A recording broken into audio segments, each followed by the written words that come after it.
সবাইকে স্বাগত জানাচ্ছি। আমরা অনেক সময় ডিফিকাল্টিস ফেস করি আমাদের সুতি কাপড় নিয়ে।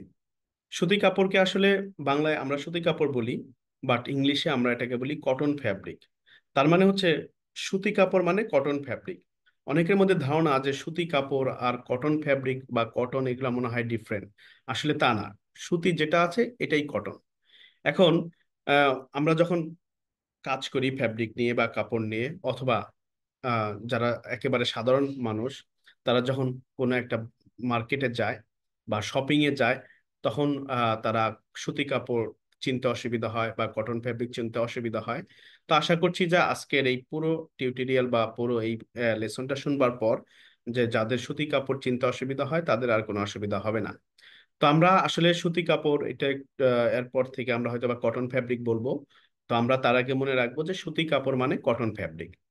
এখন কটন ফ্যাব্রিক যখন আমরা দেখব, প্রথমে আমরা ভিজুয়াল ইন্সপেকশন করব। মানে আমাদের প্রথম দিকে দেখতে হয় ভিজুয়াল, মানে দেখে কেমন লাগছে। অনেক সময় আমাদের দেখে সিদ্ধান্ত নিতে হয় যে এটা কটন নাকি অন্য কিছু। তো কটন ফ্যাব্রিক ভিজুয়ালি আমরা যে বিষয়গুলো দেখি সেটা হচ্ছে যে এই ফ্যাব্রিকটা একটু ডাল হয়। মানে কটন ফ্যাব্রিক কিন্তু সব ফ্যাব্রিকের মতো অত বেশি ব্রাইট না। যেমন ফর এক্সাম্পল সিনথেটিক ফ্যাব্রিক যেরকম ব্রাইট, আর্টিফিশিয়াল ফ্যাব্রিক যেগুলো যেরকম ব্রাইট, যেমন নাইলন, পলিয়েস্টার, এরকম ব্রাইট না। কটন ফ্যাব্রিক হচ্ছে আমরা ভিজুয়ালি যখন দেখব তখন ডাল মনে হবে। এটা একটা বৈশিষ্ট্য থাকে। এটা দেখলে চেনা যাবে। দেন 2 নম্বর পয়েন্ট হচ্ছে ভিজুয়াল ইন্সপেকশনের ক্ষেত্রে, সেটা হচ্ছে যে কটন ফ্যাব্রিকের ক্রিজ মার্ক বেশি পড়বে। ক্রিজ মার্ক বলতে এখানে ভাঁজ। কটন ফ্যাব্রিকে কিন্তু ভাঁজ পড়ে বেশি। তো পর দেখা যায় যে ওয়াশের পর প্রচুর পরিমাণে ভাঁজ পড়ে গেছে, পরবর্তীতে আয়রন করে এটাকে স্মুথ করতে হয়। তো এই প্রবলেমটা কটনের মধ্যে বেশি থাকবে। দেন কটন ফ্যাব্রিকটাকে বলা হয় শর্ট ফাইবার। মানে কটন ফাইবার গুলা যেগুলো আছে, সেই ফাইবার গুলা কিন্তু লম্বা হয় না। ফাইবার গুলা শর্ট হয়। এরকম দেখা যায় যে আমরা যে ফাইবার গুলা ইউজ করছি সেটা 1/2 ইঞ্চ থেকে শুরু করে 2 ইঞ্চের মধ্যে থেকে থাকে। যদিও 2 ইঞ্চের থেকে বেশি হয় ফাইবার গুলা, 3 ইঞ্চ পর্যন্ত হতে পারে। বাট আমরা অ্যাজ ইউজুয়াল যেটা ব্যবহার করি যে 1/2 ইঞ্চের ফাইবার বা 1 ইঞ্চ, 1 ইঞ্চ ফাইবার বা 1/4 ইঞ্চ, মানে 0.75 ইঞ্চের ফাইবার। তো যে শর্ট ফাইবার দিয়ে যে ফ্যাব্রিকটা বানানো হচ্ছে, এটাকে একেবারে ওভাবে ধরা যাবে না, কারণ শর্ট ফাইবার অনেকেই আছে। অনেক সময় আমরা পলিয়েস্টারকেও কেটে শর্ট করে ফেলি, বা আমাদের আরো কিছু ফাইবার আছে যেগুলা শর্ট। বাট কটন ফাইবার হচ্ছে আহ এটা শর্ট ফাইবার, যেটাকে আমরা স্ট্যাপল ফাইবার বলি। তো আমরা ফ্যাব্রিকের মধ্যে যখন দেখবো যে প্রচুর পরিমাণে ফাইবার বের হয়ে আছে বা ফাইবার গুলা বোঝা যাচ্ছে, তখন আমরা ধরে নিতে পারি এটা কটন ফাইবার। এটাও একটা ভিজুয়াল ইন্সপেকশনের পার্ট। দেন কটন ফাইবার হচ্ছে ওয়াটার অ্যাবজর্বেন্সি। এখানে যদি আমরা একটু কার্সরটা খেয়াল করি, ওয়াটার অ্যাবজর্বেন্সি, কটন ফাইবারে কিন্তু ওয়াটার অ্যাবজর্বেন্সি যেটা বলি আমরা, সেটা হচ্ছে একেবারে আদর্শ ওয়াটার অ্যাবজর্বেন্সি। মানে অনেক সময় দেখা যায় যে অনেক ফ্যাব্রিকের ওয়াটার অ্যাবজর্বেন্সি অনেক বেশি থাকে, অনেক ফ্যাব্রিকের ওয়াটার অ্যাবজর্বেন্সি একেবারেই কম থাকে। যেমন যদি আমরা উল ফাইবারের কথা ধরি, যেটা সোয়েটার বানানো হয়, এটার কিন্তু ওয়াটার অ্যাবজর্বেন্সি অনেক বেশি থাকে। 16% পর্যন্ত ওয়াটার অ্যাবজর্বেন্সি থাকে। বাট কটনের ক্ষেত্রে যেটা হয় একেবারে আদর্শ ওয়াটার অ্যাবজর্বেন্সি, সেটা হচ্ছে 7.5 থেকে 8.5%।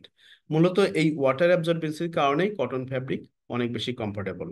এখানে কমফোর্টেবলের কথা বলা আছে, তাহলে যে ফ্যাব্রিক হচ্ছে ওয়াটার অ্যাবজর্ব করবে, আদর্শ যে অ্যাবজর্বেন্সি পাওয়ার, সেটা হচ্ছে কটন ফ্যাব্রিক। আর একটা খুবই গুরুত্বপূর্ণ পূর্ণ বিষয়, যে কটন ফ্যাব্রিক গুলা তৈরি যে ড্রেসগুলো আছে এটা কিন্তু কমফোর্টেবল, অনেক কমফোর্টেবল। কমফোর্টেবল বলতে আমরা এখানে বুঝবো আরামদায়ক। যে কটন ফ্যাব্রিকের তৈরি ড্রেস আরামদায়ক হবে, মানে সুতি কাপড় আরামদায়ক। এটা একটা বৈশিষ্ট্য।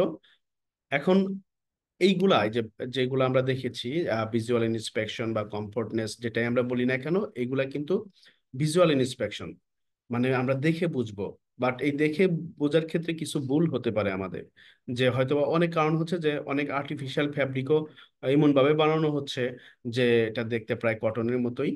যেমন বিসকস আছে, বা রেয়ন রেয়ন আছে, বা আমাদের অন্যান্য ফাইবার আছে। তো সেই ক্ষেত্রে হচ্ছে যে আমরা কিছু টেস্ট করলে, যদি আমাদের সুযোগ থাকে, আমরা যদি কিছু টেস্ট করি, তাহলেই কিন্তু আমাদের এই সুতি কাপড় বা কটন ফ্যাব্রিক আইডেন্টিফিকেশনটা একেবারে 100% আমরা নিশ্চিত হতে পারবো। তার মধ্যে আমাদের দুই ধরনের টেস্ট আছে, একটা হচ্ছে বার্ন টেস্ট, একটা হচ্ছে কেমিক্যাল টেস্ট। এখন বার্ন টেস্টের মধ্যে যেটা আছে সেটা হচ্ছে যে কটন ফ্যাব্রিককে বার্ন করতে হবে, আগুনের মধ্যে বার্ন করতে হবে। কটন ফ্যাব্রিক যখন আগুনের মধ্যে বার্ন করবে তখন কিছু বৈশিষ্ট্যের মধ্যে আমরা খেয়াল করব। একটা হচ্ছে পেপার যেরকম বার্ন হয় কটন ফ্যাব্রিক ঠিক সেম ওরকম ওইভাবে বার্ন হবে। তাহলে এখানে পেপার, কাগজ, তো পেপার বার্নিং এর যে স্মেল আছে সেম স্মেলটা কটন ফ্যাব্রিক বার্ন করলে পাওয়া যাবে। পেপার বার্ন করলে ফায়ার যেরকম হয়, ফ্লেয়ার যেরকম হয়, কটন ফ্যাব্রিক বার্ন করলে ফায়ার বা ফ্লেয়ার ওরকম হবে। দেন হচ্ছে কটন ফ্যাব্রিক বার্ন করবার পরে ছাই হয়, অ্যাশ হয়। এখন এই অ্যাশের কালারটা প্রথম দিকে ব্ল্যাক থাকে, পরে ফায়ারের কারণে এটা অ্যাশ কালারে হয়ে যায় বা অফ হোয়াইটের মতো কালার, যেটাকে আমরা অফ হোয়াইট না, একেবারে অফ হোয়াইট বলা যাবে না, এটাকে আমরা অ্যাশ কালার বলবো। তো অ্যাশ কালারের মধ্যে হয়ে যায়। তো এই বার্ন করেও আমরা নিশ্চিত হতে পারি এটা কটন ফ্যাব্রিক। আরেকটা টেস্ট আছে আমাদের, কেমিক্যাল টেস্ট, সেটা হচ্ছে যে অ্যাসিডের মাধ্যমে আমরা আইডেন্টিফাই করতে পারি এটা কটন ফ্যাব্রিক কিনা। এখন অ্যাসিড তো সচরাচর পাওয়া যাবে না, বাট ইন্ডাস্ট্রিতে এটা অ্যাভেলেবেল। এখন এই ইন্ডাস্ট্রিতে আমরা যেটা করব যে এখানে আমরা সালফিউরিক অ্যাসিড নেব।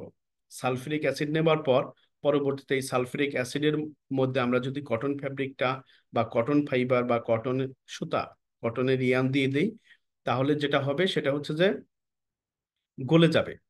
পানির মধ্যে চিনি দিলে যেরকম গলে ঠিক এরকম ভাবে ডিজলভ হয়ে যাবে। তাহলে যদি ফাইবার আমি বা ফ্যাব্রিক দিয়ে দিলাম অ্যাসিডের মধ্যে, সালফিউরিক অ্যাসিডের মধ্যে, যদি দেখে যে এটা ডিজলভ হয়ে গেল মানে গলে গেল, মেল্ট হইলো, তখন আমরা ধরে নিব এটা কটন ফ্যাব্রিক। আর যদি দেখা গেল যে না ঠিক থাকলো, তখন আমরা এটাকে অন্য ফ্যাব্রিক ধরবো, বাট কটন ফ্যাব্রিক না। তো এই বৈশিষ্ট্যগুলো যদি আমরা মোটামুটি খেয়াল করতে পারি, তাহলে আমাদের কটন ফ্যাব্রিক আইডেন্টিফিকেশনের জন্য সহজ হবে। এখন একটা বিষয় আমাদের জানা দরকার, যে কটন ফ্যাব্রিক কিন্তু আমরা বলি যত ফ্যাব্রিক আছে বা যত যত ফাইবার আছে সব ফাইবারের রাজা, কিং অফ ফাইবার। অনেক সময় আমরা কটন ফ্যাব্রিককে বলি হোয়াইট গোল্ড, কারণ এই এই ফ্যাব্রিক গুলা এত বেশি পরিমাণ মানুষ পছন্দ করে। তো আর এত বেশি এর জন্যই এত বেশি পরিমাণ প্রোডাকশন হয় যে এটার চাহিদা অনেক বেশি। আর হচ্ছে যে এই ফ্যাব্রিকটা আমরা প্রচুর পরিমাণে প্রোডাকশন করতে পারি, দেন প্রচুর পরিমাণে এগুলা ইউজ হয়, মানে কনজামশন অনেক বেশি হাই। তো সেই ক্ষেত্রে এটা হোয়াইট গোল্ডের মতোই আমরা ধরে নিতে পারি। আর ফাইবারের রাজা হিসাবে আমরা কটন ফ্যাব্রিকটাকে ট্রিট করি বা কটন ফাইবারটাকে আমরা ট্রিট করি।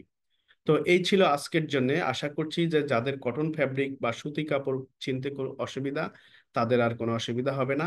তারা এই বিষয়গুলো, আমি যে বিষয়গুলো নিয়ে আলোচনা করেছি, এই বিষয়গুলো যদি আমরা ভালোভাবে খেয়াল করতে পারি বা ভালোভাবে অনুধাবন করতে পারি বা পরবর্তীতে আমরা অ্যাপ্লাই করতে পারি, তাহলে কটন ফ্যাব্রিককে আমরা 100% নির্ভুলভাবে আইডেন্টিফিকেশন করতে পারবো। তো আজকে এটুকুই ছিল। ধন্যবাদ জানাচ্ছি সবাইকে।